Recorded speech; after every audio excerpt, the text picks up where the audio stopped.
Welcome to the American Classroom Podcast, where we explore the role of building a civil society in the classroom today, in the K-12 setting. I'm Jared Taylor, the host of American Classroom, and I'm happy to have a special guest here with me today, who just happens to be my father, Earl Taylor. So, welcome, Dad. Well, thank you, Jared. Pleasure to be here. And I think is this your third time on American Classroom? I haven't kept track, but it could be. Well, I appreciate you coming back. And those of you that have listened to American Classroom before know that my father, Earl Taylor, is the founder of Heritage Academy, who American Classroom is affiliated with, and Heritage is a sponsor of American Classroom. And I'm looking forward to diving into the topic of the year, which is America's 250th birthday. You ready to go? I think I am. Okay. Big celebration coming up.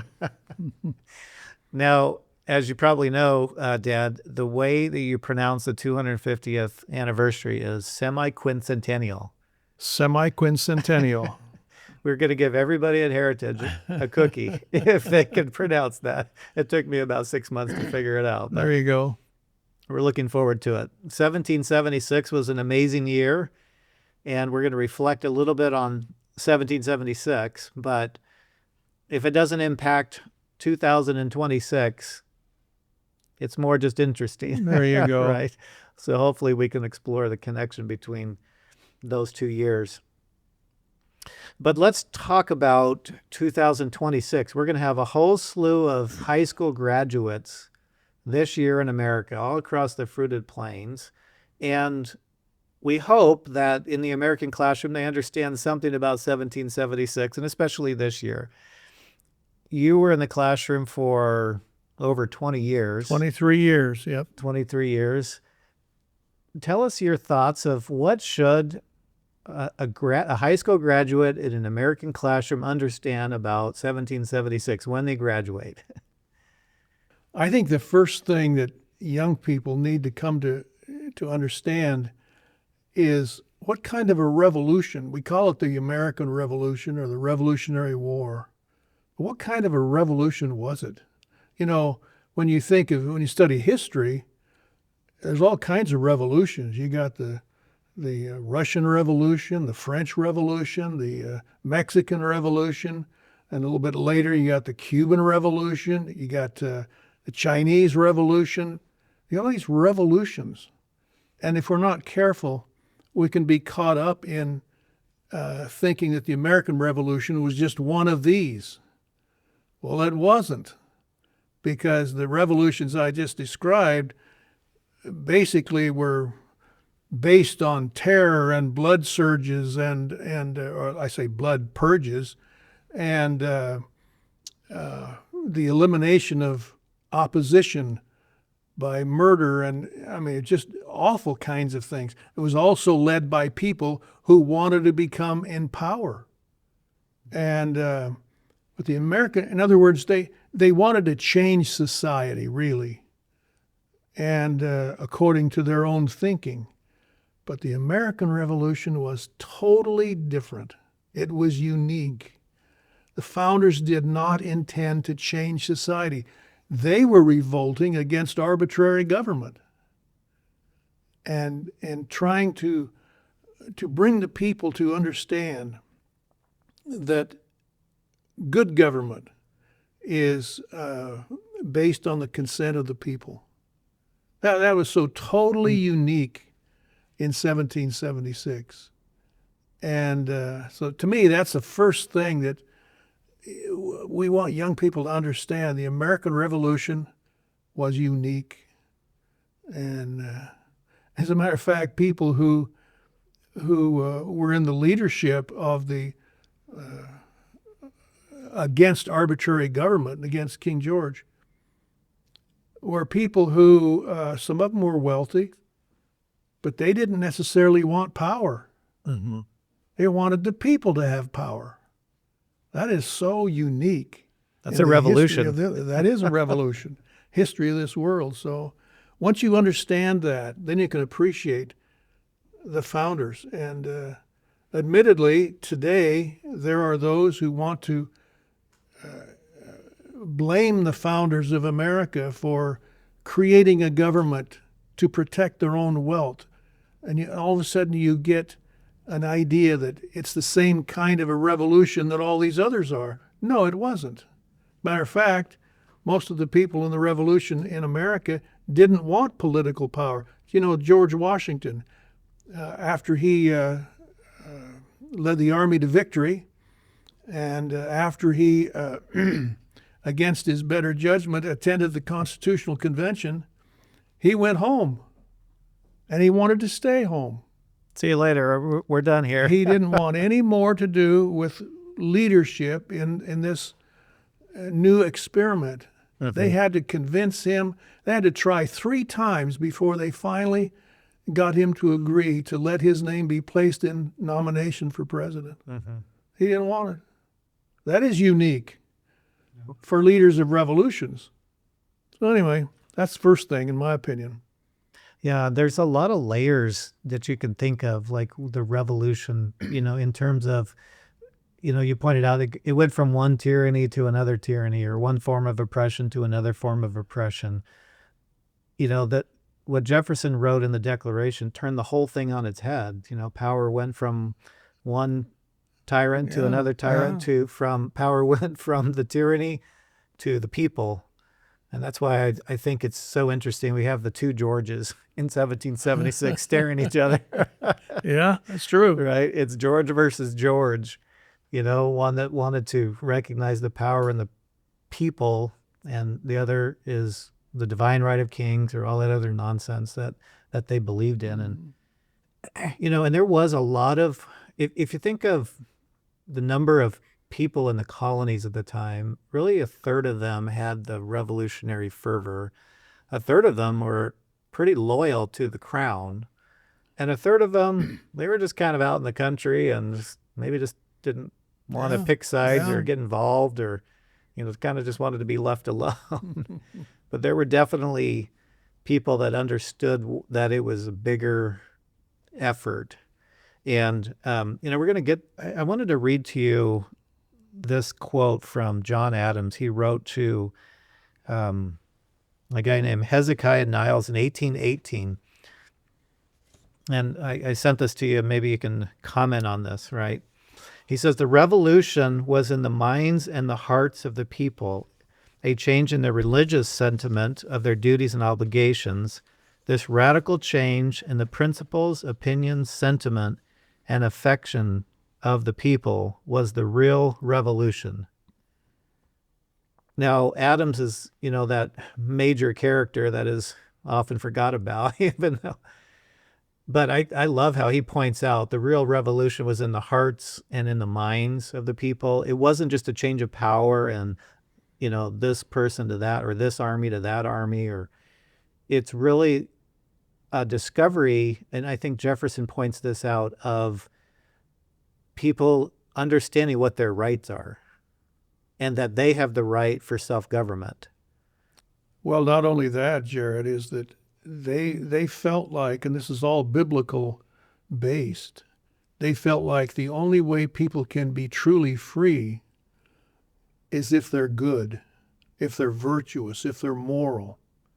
Mm-hmm. Because without that, people can't govern themselves for very long. And so, as one historian writes, the real revolution, as you just quoted here from John Adams, the real revolution was in the hearts and minds of the people. Can we really be good enough to govern ourselves and to maintain it? That's an interesting concept, isn't it? Something we need to... it's huge. You just can't have enough police to enforce all the laws. That's right. I mean, it's just fundamental. And Washington enforced that idea as well. And as you study these things, and as you see what's happening in our nation today, it just seems to be so apparent that we need to re-enthrone some of these ideas, because we're being overrun by some of these ideas that are the kinds of revolutions we don't want. Well, here's another interesting quote from George Washington. He wrote this in 1783. The foundation of our empire was not laid in the gloomy age of ignorance and superstition, but an epoch when the rights of mankind were better understood and more clearly defined than at any former period. At this auspicious period, the United States came into existence as a nation. Right? I love how he connects the Enlightenment period with the rights of man. And people that know world history, they know John Locke and the incredible impact he had on natural law and of course the founders and others. But I love the connection that this isn't just happenstance. This isn't just a bunch of ignorance figuring out like they want to just be left alone, right? This was a result of rational, scientific, enlightened thinking. Absolutely, religion has impacted that. That's just historical fact. But people realized, hey, we have rights as individuals. And that is a result of intelligent civilization, not Neanderthal living, as you pointed out. And then they constructed a government to secure those rights. Right. And they also warned us that in order to maintain these rights, as I said before, you have to have a moral and virtuous people and an educated people. If you don't have an educated people, people don't know their rights. They lose that. And then they depend on government to supposedly maintain their rights or whatever they think their rights are. So, and it was so fragile, and they knew it was fragile. And it wasn't very long before our leaders started to notice how really fragile it was and that we were losing it. Yeah, well, just looping back to the original question is, maybe to summarize this one is, what do graduates in the year 2026 need to know, right? They need to know it's not just any old revolution, number one. Number two, it was a result of one of the most intelligent periods in world history, the Enlightenment era, right? It's rational thinking, scientific thinking. I mean, some of these were at their apex in world history. Mm-hmm. And you can just use Ben Franklin as your example of that. Yeah. Jefferson and and others. So, but then what was their rational thinking about? Their rational thinking was the discovery of they have rights. These high school graduates, I hope they realize they have inalienable rights. Government should secure those rights. But it's only good unless they are virtuous and moral. And hopefully in high school somewhere along the line, they've learned a little bit of character and picked up the reason why it's important to be honest and have integrity and live good lives, because they all work together to produce the most free and prosperous people. And if that's what they want, that's the formula. If they don't, they want to go back to slavery and bondage and famine and all that other stuff. That's the fruits of tyranny and oppression. Well, whatever. That world history's been doing that forever, right? That's true. This is very unique. Well, there's two people in the next century after the founding that I love to read who warned us of what was happening. They even saw it then. One of them was John Quincy Adams. Warned us of the deterioration? Yes, Okay. yes. As a matter of fact, this was after he was president. He was our 6th president. And after he was president, a few years, he gave a speech that was entitled The Jubilee of the Constitution. Well, Jubilee year, this is biblical, is 50 years. So this is 50 years after the Constitution was adopted.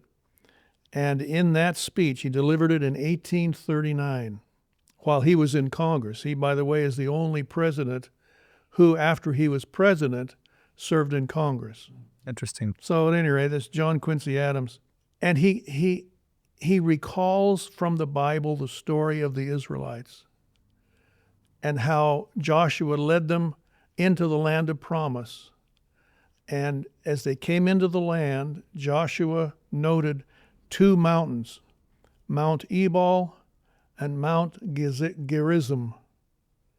And he said, on one, this is all biblical, on one side, Mount Ebal, were the blessings if you obey the law. And on the other side, Mount Gerizim, Actually, Mount Ebal was the cursings, and on the other side was Mount Gerizim, representing the blessings. And what was in the middle with the Israelites? The Ark of the Covenant, which contained the law. And at that point, the law was read to the Israelites with the blessings and the cursings, and they could choose. So John Quincy Adams describes that, and he says this, if I can find, he says, fellow citizens, the ark of your covenant is the Declaration of Independence.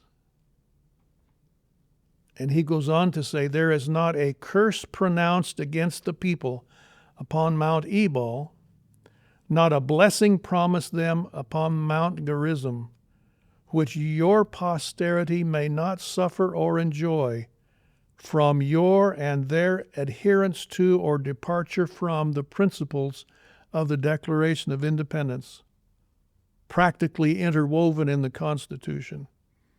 And then he says, we need to teach them, talking about the principles in the Declaration, teach them to your children, speak of them when sitting in your houses, when walking by the way, when lying down, and when rising up. Cling to them as to the issues of life. Adhere to them as to the cords of your eternal salvation. He's talking about the principles in the Declaration of Independence, which he at his time saw them weakening and people not really remembering what these great principles were.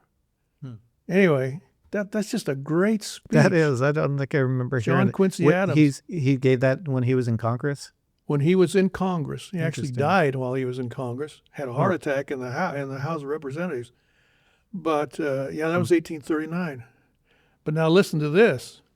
There was another, at this time, young man who was in Illinois in 1838, the year before John Quincy Adams gave that speech, 1838, in the Lyceum of Springfield, Illinois.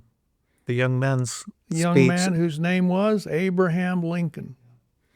And Lincoln gave a lot of speeches, but I love 3 speeches he gave, and this was the first one, where he basically identified the greatest danger to American liberty was internal decay. He saw that at this time. He was only 28 years old. And he saw that just like John Quincy Adams saw it. There was mob violence, which was replacing law. There was passion replacing reason, even in his day. There was ambition replacing virtue. I mean, these things are just so prevalent today.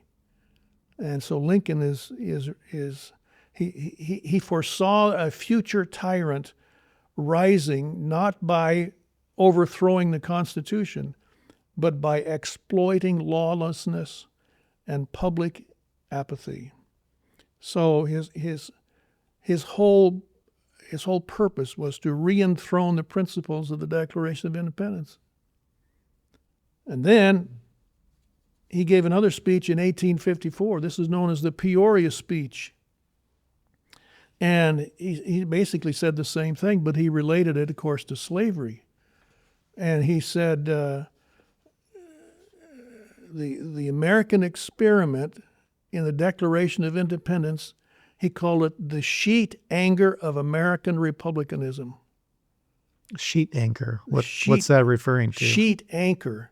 The thing that covers our whole experiment, the thing that our whole experiment is based upon, are the principles in the Declaration of Independence. He says this is not a dead abstraction. These principles, all men are created equal. That's a moral standard.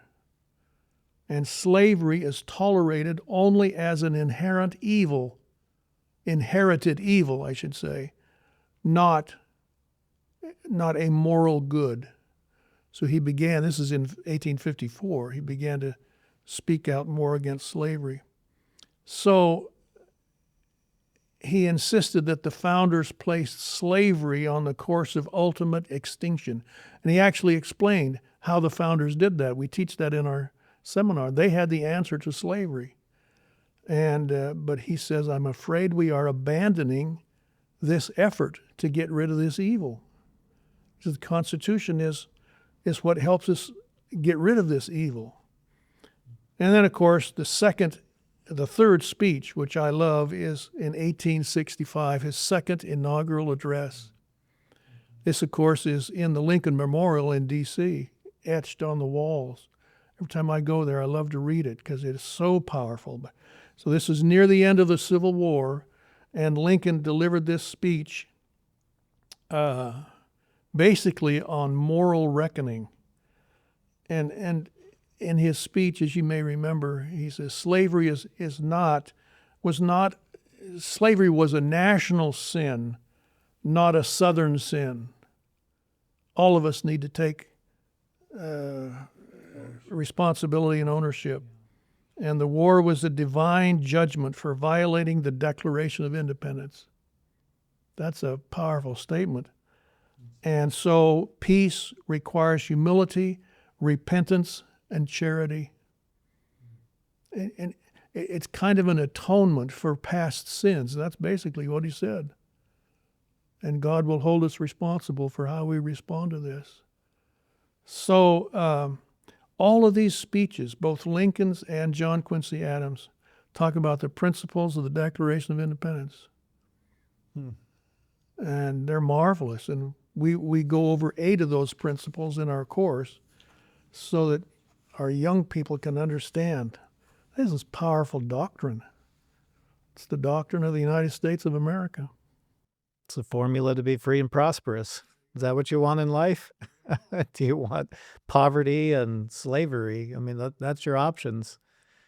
Well, I like Calvin Coolidge's speech at the 100th birthday of America, and he, Silent Cal, he didn't have quite the smooth prose of Franklin or Jefferson, but he effectively said, and he of course was the president during the Progressive era, where there was a lot of people that were disparaging the founders, and they wanted to tear down, some of the barriers that prohibited, power brokers from changing things.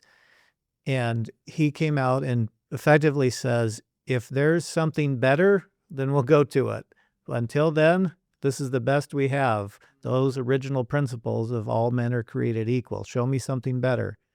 And I love that challenge in his day when there was so much pressure to ditch the original principles that America was founded on, that he laid out as just a practical question. Show me something better. Well, Dad, I know that we've talked a lot about the school, but the school only succeeds it's only as strong as the families and the home. And so I wanted to bring that aspect into, because the American classroom is only as strong as the families that fill it and send their children and support it. And it's axiomatic in the research that the stronger the parent support is of a child's education, the better that they're going to do academically. I mean, that's been settled in research for quite a while. What has your observation been, just in the topic of understanding America and the promise of America, how the home can be a key role in strengthening, and maybe some advice to parents that might be listening to how I can do that? Because a parent might be saying, I'm not a teacher, but how can I participate with my school that does support these founding ideals and play a key role? What are some initial thoughts you have on that topic? Well, as you mentioned, Jared, I was in the classroom as well as the principal at Heritage for 23 years. And the classroom that I was in was with seniors in their government class. And now you're talking about 17-year-old, sometimes 18-year-olds. They're old enough to understand some pretty good principles. Mm-hmm. And yet they haven't been so totally skewed by, going to college yet, or some of these philosophies out there. They're like sponges, and if you teach them correct principles, I can't imagine how many times they say to me, Mr. Taylor, this sounds so logical. Why aren't we doing it today? Mm-hmm. And so then you have to kind of tell them the rest of the story and what's happening. But they cling to these principles, and it just rings true to them. And I'll never forget, and I've had number of parents respond as we're teaching these things. And I had a call one time from a mother, and she says, Mr. Taylor, you won't believe what's happening in our home. She says, we sit around the dinner table and we talk about things and talk about issues of the day and so forth. And my daughter, who's in your class, and she describes them as principles. She knows these principles. And she explains how things should be and what the solution to some of these problems are. She said, we just sit in amazement. And I said, well, that's what we hope will happen.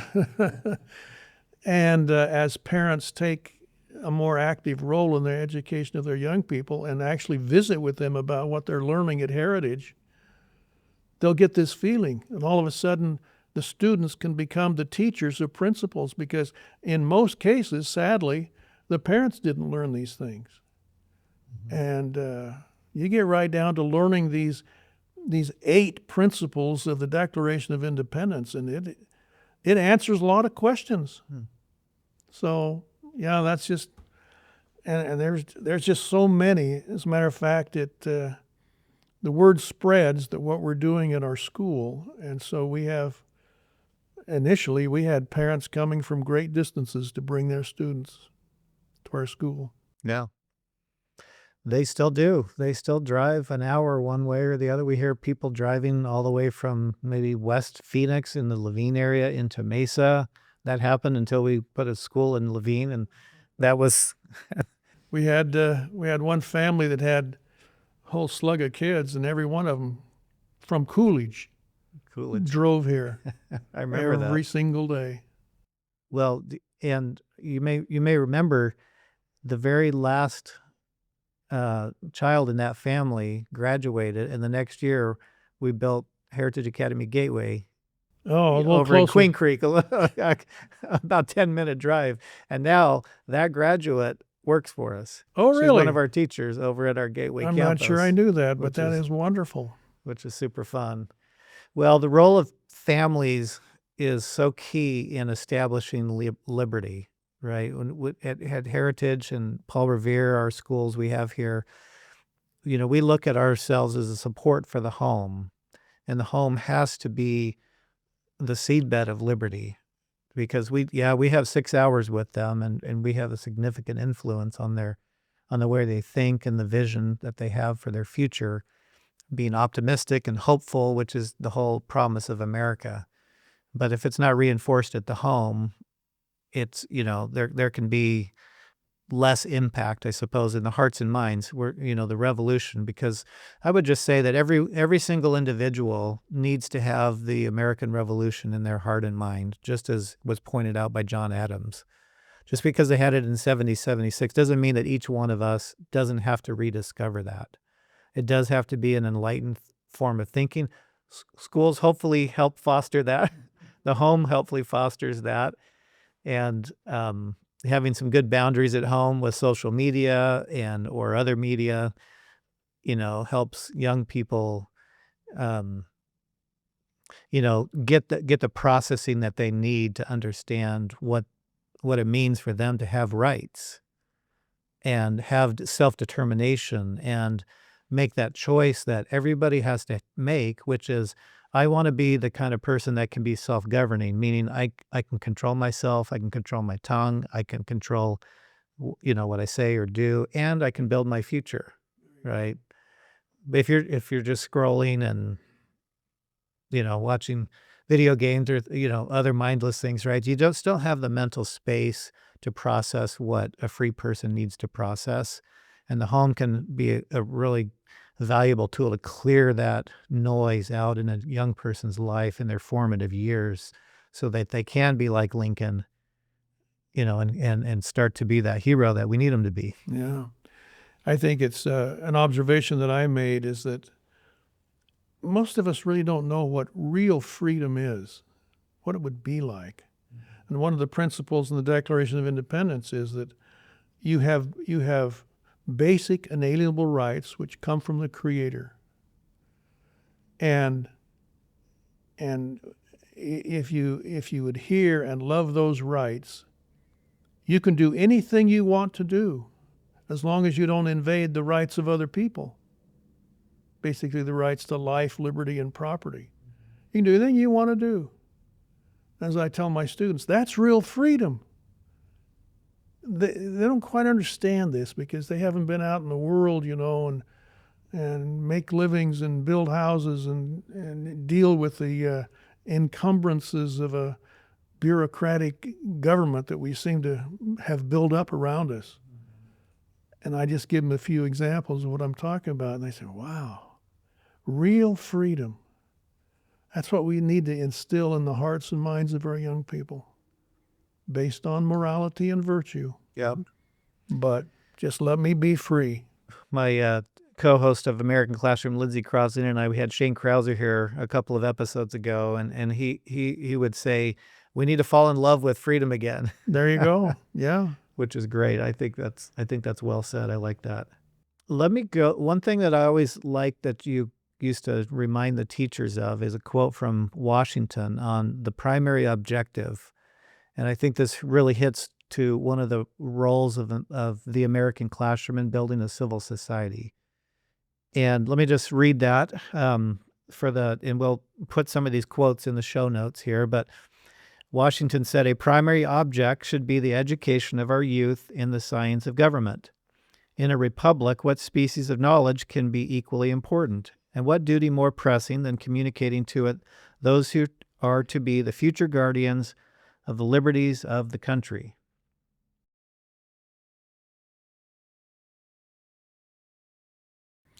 Well, Washington referred that in that quote to the science of government. Now, normally, most people won't think of government as a science. They'll think of it more as an art. What's an art? Well, it's based on subjective thinking. It's based on opinion. It's based on what you really want to do. So if you're in a city council or a legislature or some other government body, and you can persuade enough people to vote for your idea, that's what government is. It's the art of persuasion. Washington comes along and says, we want to teach them the science of government. What is science? Science is based on certain principles that are proven that will work. And the principles never change. And so there are principles in the Declaration of Independence that are scientifically based principles. And they don't change. And so this whole idea of government is kind of what people think it is. No, we need to teach them the science of government. And the founders showed that by the study of history, the study of the scriptures, and common sense, here are the principles that work. And you teach those to young people, and they go out of there thinking, wow, I'm going to help change the world. That's our hope. Well, they're the future guardians or the heroes, right? And if they haven't had that revolution in their heart and mind, or they don't know, right, they still live in ignorance and darkness, right? And it's like Ronald Reagan used to say, this whole thing can be lost in one generation. So it's incumbent that we teach our young people these things. And I hope parents who are listening to this will say, I didn't learn them either. So I need to learn them along with my children. And seek out the schools that understand liberty and teach liberty. And right. They're out there in every state. Sometimes they're private. Sometimes you have to pay money for them. But it's like the old Harvard president said, if you think education's expensive, try living without it. Right. Well, I'm just so pleased, Jared, that when I retired, 7 or 8 years ago, and what you've done with Heritage and continuing to expand it and taking these dreams of the founders into the hearts and minds of these young people. It just pleases me that you're continuing. our mission statement, which is to instill into the hearts and minds of young people the ideals and values that made America great, Yep. of the founders. Well, I appreciate that. That it's these young people are worth it, and they have a future to build. And why not give them the best, highest quality material to work with, and then we can learn from them. Well, hey, as we wrap up, we're asking every guest this year, since we're talking about the 250th, what their favorite books are about 1776 or the founding of our country. Is there anyone that you want to recommend to our listeners? I work with a group called the National Center for Constitutional Studies. I should have brought a copy of our 250th anniversary Oh, fun. pocket edition of the Declaration and the Constitution. And it has some interesting dates in there that when they come up in 2026, this year, it can say, oh, 250 years ago, this is what happened. For example, the first one is June the 7th. Okay. That's what happens on June the June 7th. the 7th. June the 7th is when Richard Henry Lee from Virginia introduced in the Second Continental Congress a resolution that we be free and independent. It's a big deal. That started the whole thing. So that's the first one. Then there's a number of other things, including, of course, July the 4th. Most of the signers didn't even sign it until August 2nd, after it was engrossed and so forth. But do you know July 2nd? August 2nd? Oh, really? They didn't Yeah. sign it till July? Or till John August? Hancock signed it on July the 4th, Okay. but most of them didn't sign it because it had to be engrossed and so forth. And there were some others who weren't even at the July 4th adoption that came on board and signed it on August 2nd. Hmm. But another interesting date is in January of 2027. In other words, a year from now. Okay. I don't recall the exact date in January, but it's in our little pocket constitution. And that's when, for the first time, the founders' names who signed the Declaration, 56 of them, was printed. Before that, nobody knew who signed it. Well, of course, John Hancock, everybody knew he signed it. But because they knew they were putting everything on the line. Their lives, their fortune, and their sacred honor, as it says. And many of them did lose things. Most of them actually lost wealth and possessions because they signed that document. But not one of the 56 recanted their signature. Not one. A great testament. Amazing. Yeah. Okay, well, I guess I probably didn't even need to ask you that question. What's your favorite thing to read relative to 1776? And the answer is the Declaration. So I think that's great. American Classroom will be putting out a nice list of book recommendations or things to read about 1776, so we can properly celebrate our semi-quincentennial, and we'll put the Declaration at the very top. Well, I'll say something in addition to that. In the pocket constitution that we can have are the list of grievances that the founders had against King George. And I always ask people, have you read them lately?